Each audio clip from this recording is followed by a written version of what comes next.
rolling on and rolling off ferries, trains and cargo ships. This is what our current frictionless border looks like, enabling over half of the trade in and out of Britain. But those running these operations now have as little as 12 months to adapt to entirely new arrangements outside the European Union, its customs union and the single market. How exactly to make the Brexit border work is the subject of mounting frustration on the part of those who have operated and transited the trade between Britain and Europe over decades. Peter McSweeney chairs the Joint Customs Consultative Committee on Brexit. Where are we?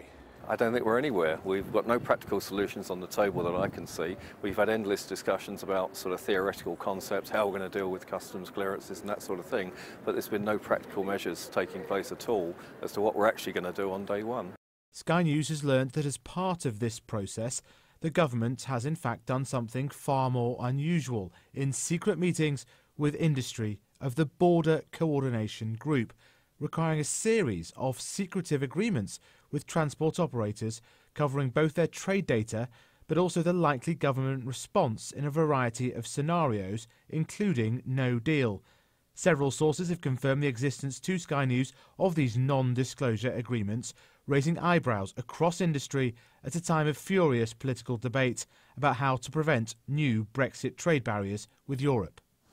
The point of these non-disclosure agreements is a two-way flow in information. The government needs data on the trade carried in lorries like this that it simply does not track by definition in current frictionless EU arrangements.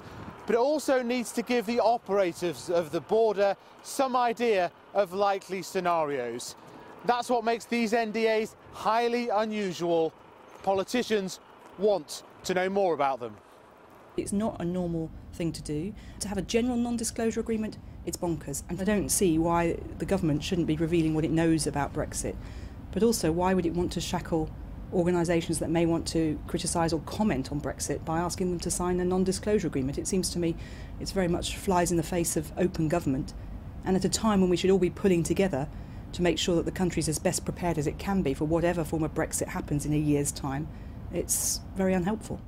These agreements are believed to have been insisted on mainly by customs authorities and the Treasury, and the anonymised data showing likely delays and difficulties was presented to a group of senior officials known as the Border Planning Group. I don't understand what the secrecy is. I mean, it's becoming impossible really to get any information out of different departments now, which is unusual. They're normally pretty forthcoming and they tell you what's going on. So I have no idea what's causing this. It's almost paranoia. I think they're just petrified that somebody is going to release something that the EU think, oh right, you know, now we've got you because we know what you're trying to achieve. But I mean, what we're trying to achieve is pretty straightforward. It's frictionless borders.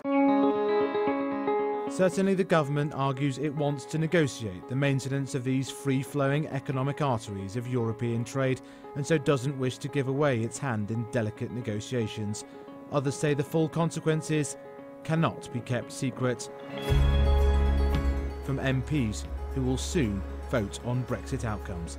Faisal Islam, Sky News.